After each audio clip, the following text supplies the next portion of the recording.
ওয়াসানিত তাকওয়া।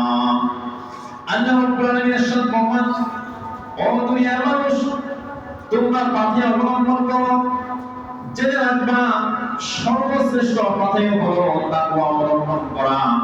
তাকওয়া হলো সর্বশ্রেষ্ঠ পথে। অতএব ওয়াত্তাকুনি ইয়া উলিল আলবাব, হে বিবেকবান ব্যক্তিগণ, তোমরা তাকওয়া অবলম্বন করো, তোমরা আমাকে পরিপূর্ণভাবে ভয় করো।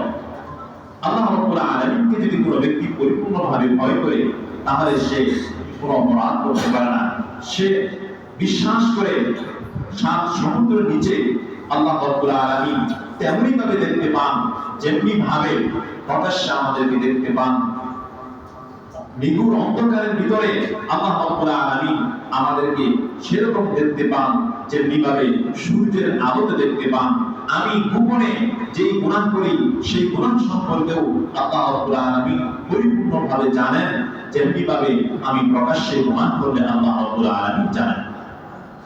এই বিশ্বাস আমার অন্তরে যদি বদ্ধমূল হয়, তাহলে আমি পরিপূর্ণ মুত্তাকী হতে পারবো।